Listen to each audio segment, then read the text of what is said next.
Now, look, speaking of weird, we've got to talk about Rosie O'Donnell. She's having another Trump derangement syndrome-induced freakout. You know, the woman moves to Ireland to escape Donald Trump, but yet she can't stop talking about him. He's very dumb. He's not a smart man. And we all have to face that, you know, our inability to face the things that are disturbing and to just believe in alternative reality.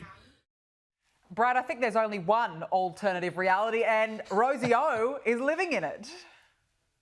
It's wild because she literally fled the country to get away from Donald Trump, but can't seem to stop talking about him because her fleeing is her only claim to relevancy these days. I mean, really, what does she actually do anymore other than beef with Trump online? And it's funny because she is saying that Trump is detached from reality. But do you know one of the reasons that Rosie O'Donnell cites that she fled away out of America? Because of her non-binary child. Now, let's be clear. A non-binary child is kind of like a vegan cat. We all know who's really making the decision, and it's not the child and it's not the cat. And a non-binary child is also not a thing. People are male or female or very rare. There's intersex conditions, but non-binary is not real. And so she's promoting incoherent and absurd ideologies on her children while claiming Donald Trump is out of touch with reality, even though she's so deranged by politics, she fled the country. It's beyond parody, honestly. Hey, on another topic, Joe Biden has begun his rehabilitation tour, giving interviews to the BBC last week and to The View just the other day. Here he is explaining why Kamala Harris lost the election.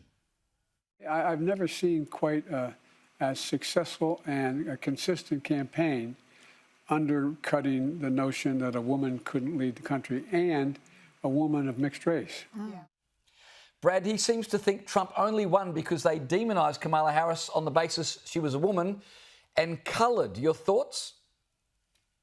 Now, my thoughts are that that's absurd, and his brain really has gone to mush because, look, I covered the campaign closely, and the things that were highlighted about Kamala Harris nonstop were her connection to the Biden administration and its pretty poor record on things like the border and inflation, her very real history of radicalism, her positions on everything from taxpayer-funded transgender surgeries for inmates and illegal immigrants and beyond.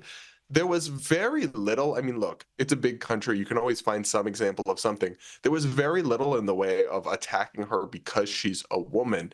In fact, she was only even the candidate because she was a woman. Joe Biden specifically purposefully said, I will only select a woman as my vice president, and she only became the candidate because she was his vice president.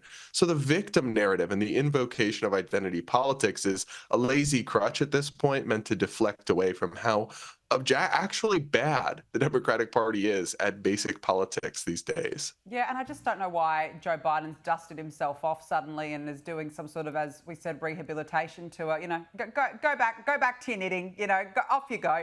Brad Palumbo, it's been great to catch up with you. Thank you so much for joining us on the show this evening. Really appreciate it.